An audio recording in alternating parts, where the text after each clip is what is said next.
नवी मुंबईत विविध ठिकाणी सिडकोनं घरं उभारली आहेत। अनेक महिन्यांच्या प्रतीक्षेनंतर नुकतंच सिडकोनं घरांच्या किमती जाहीर केल्या आहेत। पण ह्या घरांच्या किमती सर्वसामान्यांच्या बजेटमध्ये बसणाऱ्या नसल्यामुळे अर्जदारांनी नाराजी व्यक्त केली आहे। दरम्यान सिडकोनं वाशीतील घरांसाठी 73 ते 75 लाखांपर्यंतचा दर जाहीर केला आहे, तरी ही किंमत 40 ते 45 लाख 50 लाख इतकी अपेक्षित होती। खारघरमध्ये घरं 48 ते 50 लाखांना मिळतात, तो दर 30 ते 35 लाखांपर्यंत असायला हवा होता। त्यामुळे काही अर्जदार संतापलेत। या 26,000 घरांच्या किमती जाहीर झाल्यानंतर अनेक अर्जदारांनी नाराजी सुद्धा व्यक्त केली आहे। या किमती सर्वसामान्यांना परवडणाऱ्या नाहीयेत, त्यामुळे घरांच्या किमती कमी करा अशी मागणी अर्जदारांनी केली आहे। सिडकोच्या लॉटरीसाठी मुलीचा आणि मुलाचा फॉर्म भरलेला होता, परंतु आता जर किंमत पाहिली तर ते माझ्या कॅपॅसिटीच्या बाहेर जात आहे असं मला वाटतं। त्यामुळे नाईलाज असतो मला एखाद्या वेळेस हा फॉर्म म्हणजे पुढची प्रोसिजर रद्द करावी लागेल। पूर्वी मला तर काही सिडकोतर्फे कधी लॉटरी लागलेली नाही।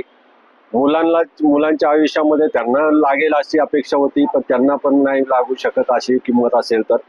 त्यामुळे असं मला वाटतं की भविष्यात सिडकोतर्फे सर्वसाधारण लोकांना घर घेणं अवघडच आहे, कारण लोनची प्रोसिजर सुद्धा त्या सॅलरीच्या प्रमाणात जर पाहिलं तर तेवढं लोन होणार नाहीये। तर त्यामुळे ही प्रोसिजर सर्वसामान्यांसाठी खूप किचकट वाटते किमतीच्या मानाने। कितीपर्यंत दाम भरलं पाहिजे?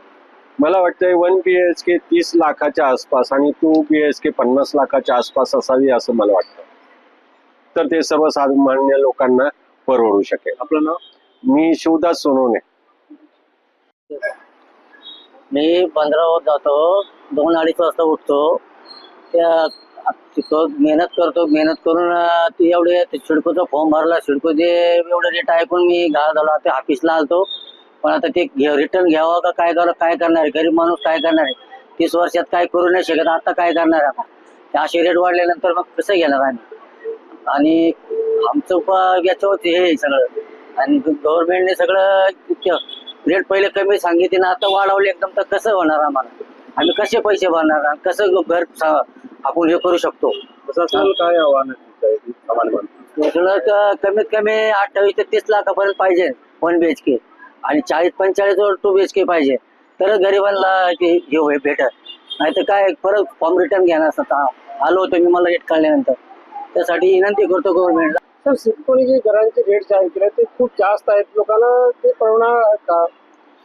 सिडकोने आशेवर ठेवून म्हणजे सरळ सरळ फसवणूक केल्यासारखं झालंय।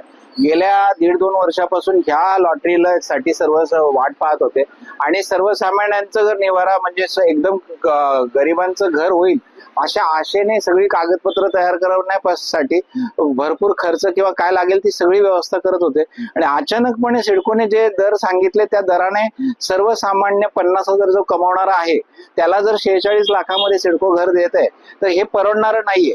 आणि म्हणजे काय केलंय त्यांनी घरं द्यायची नाहीत का? श्रीमंतांना द्यायची का? बिल्डर लॉबी सारखं त्यांना वागायचंय का? असं त्यांनी स्वरूप तयार केल्यामुळे आमचा सर्वसामान्य जो आहे तो घर आता घरापासून वंचित होणार आहे। आणि जर बिल्डरकडे पण घर घेऊ शकत नाही, आणि त्यानंतर सरकारने पण अशाच पद्धतीने सिडको सारखी यंत्रणा जर असं करत असेल, तर मग त्याने पाहायचं तरी कोणाकडे? तरी आमची सगळ्यांना विनंती आहे, सिडकोला विनंती आहे, मुख्यमंत्र्यांना विनंती आहे, उपमुख्यमंत्र्यांना विनंती आहे की त्यांनी याकडे ताबडतोब लक्ष द्यायला पाहिजे, आणि जे हे हजारो सिडको घर घेणारे आहेत यांच्यासाठी त्यांनी हे दर ताबडतोब कमी करायला हवेत, त्यांना परवडतील अशा याच्यामध्ये करायला हवेत। यासाठी आपण साधारणपणे 1000 लोकांच्या सह्यांची मोहीम सुद्धा चालू केली आहे, आणि आपण सर्वांपर्यंत जाणार आहोत। माननीय फडणवीस साहेब असू द्यात, माननीय एकनाथजी शिंदे साहेब असू द्यात, किंवा अजितदादा असू द्यात, किंवा सिडको अध्यक्ष असू द्या, यांच्यापर्यंत जाऊन आमची विनवणी त्यांच्यापर्यंत पोहोचवणार आहोत।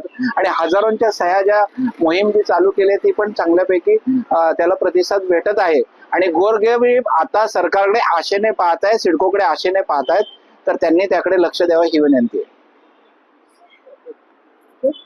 सर, सिडको जे संचालक आहेत संजय सोसारी यांनी सांगितलं होतं की आम्ही गरीब लोकांना कमी दरात घर देऊ, पण आता जे रेट्स आले आहेत त्याच्यावर तुम्ही त्यांच्याशी काय बोलणं करणार का?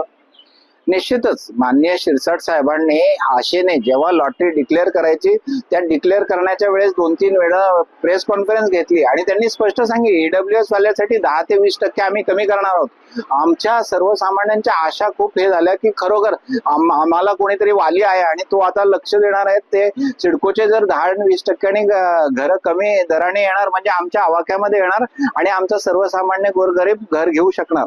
या आशेने फॉर्मची पूर्ण तयारी करण्यासाठी सगळी तयारी झाल्यानंतर जेव्हा आमच्याकडून न दर सांगता त्यांनी फॉर्म भरून घेतले ना, आता फॉर्म भरल्यानंतर जे काही रेट्स काढले ते रेट सर्वसामान्यांना किंवा कुठे आम्ही कर्जबाजारी किंवा कोणती बँक सुद्धा तेवढे कर्ज देणार नाही अशा परिस्थितीमध्ये आज मनस्थिती सर्वांची बिघडली आहे आणि हवालदिल झालेले आहेत. आता आशा फक्त सरकारकडे आहे की सरकारने याकडे लक्ष द्यावं. तुमच्या हिशोबाने 1 BHK घर किंवा 2 BHK ची किंमत काय असली पाहिजे? 1 BHK आणि 2 BHK ची किंमत काय असली पाहिजे यापेक्षा सर्वसामान्यांना परवडतील. साधारण 1 BHK 30 ते 30 लाखाच्या आसपास असायला हवं आणि 2 BHK 50 ते 60 लाखाच्या आसपास असायला हवं. तरच हे सर्वसामान्यांसाठी म्हणता येईल की पंतप्रधान आवास योजनेअंतर्गत माननीय मोदींजींच्या संकल्पनेतून ही योजना आलेली आहे. मग ही योजनेचा जो मेन मुद्दा आहे किंवा जे मूळ आहे त्यालाच इथे सिडकोने घात घातलेला आहे आणि त्यामुळे आमची इच्छा आहे की त्या पंतप्रधान आवास योजनेच्या मूळ याच्यावरती जे आहे की आपल्याला सबसिडी वगैरे जी भेटणार किंवा आशा जी आहे त्या पद्धतीने त्याचे दर पण कमी असावेत ही आपली आशा आहे. नाव आपलं सिडको घर लॉटरी बद्दल तुमची काय प्रक्रिया आहे आणि त्याचं काय बघताय समान मानून? लॉटरी बद्दल तो उत्साह होता. आताचा रेट बघून तो उत्साह कमी झालाय. असं वाटतंय की आता फॉर्म भरू की नाही हा प्रश्न तर पहिला आहेच आणि ते रेट तर खूपच वाढलेले आहेत. स्वप्न एका तर्फे मला असं वाटतं की तुटत चाललंय. घरासाठी काही मोठा भाव असल्याबद्दल मला करायचं होतं.